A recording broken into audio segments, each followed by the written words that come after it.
আমি শাকিব খানের ৭২টা সিনেমা করে ফেলেছি। আমার সৌভাগ্যের হবে যে কখনো শাকিব খানের সাথে সিনেমা করার সুযোগ হয়। এখানে এসেছি একজন সেলিব্রিটি উপবিশ্বাস হয়ে। এবার এই সিনেমাগুলো আসলে দেখা হয় নাই কিছু ব্যস্ততার কারণে এবং আমার বিজনেসের কারণে আসলে দেখা হয়নি। তবে দেখে নেব।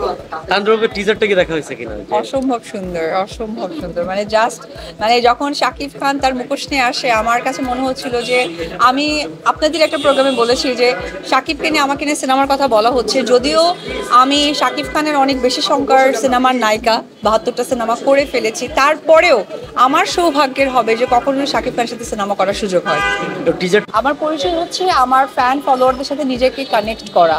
সো কানেক্ট করাটাই হচ্ছে আমার মূল লক্ষ্য। সুতরাং সেটা হতে পারে স্যালুন উদ্বোধন, হতে পারে কোনো প্রোডাক্টের সাথে নিজেকে যুক্ত করা, হতে পারে আমার সিনেমা, হতে পারে যে কোনো জায়গা। সামনে যেহেতু ঈদ একটা বড় উৎসব, সেইখানে একটা স্যালুন উদ্বোধন হওয়া মানে হচ্ছে মেয়েদের জন্য আবার একটি জায়গা ওপেন হয়ে যাওয়া, তাদের নিজেকে সুন্দরভাবে প্রস্তুতি করা। কারণ সৌন্দর্য মানে হচ্ছে কনফিডেন্স, আর কনফিডেন্স ছাড়া যে কোনো মানুষই তাদের লক্ষ্যবস্তুতে পৌঁছে যেতে পারে না। এটা সব থেকে বড় একটা কথা।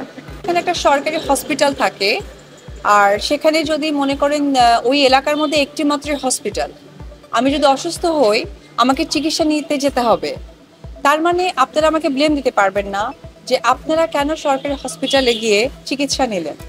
তো আমার ব্যাখ্যাটা এটাই থাকবে যে আমরা শিল্পী, আমরা শোবিজের মানুষ, শো অফ করাটাই আমাদের প্রফেশন। সো আমি এই কথাটাই বলবো যে আপনারা সকলেই অসম্ভব বুদ্ধিমান, আর আমাদের বাংলাদেশের আইনের প্রতি আমরা সকলেই শ্রদ্ধাশীল। আর আমরা গর্বের সাথে বলি যে আমরা আসলে বাংলাদেশি বাঙালি, যেটা আমাদের সবচেয়ে গর্বের বিষয়। এখানে এসেছি একজন সেলিব্রিটি উপবিশ্বাস হয়ে, আর আমার যেটা বিজনেস সেটা তো আমার নিজের বিজনেস।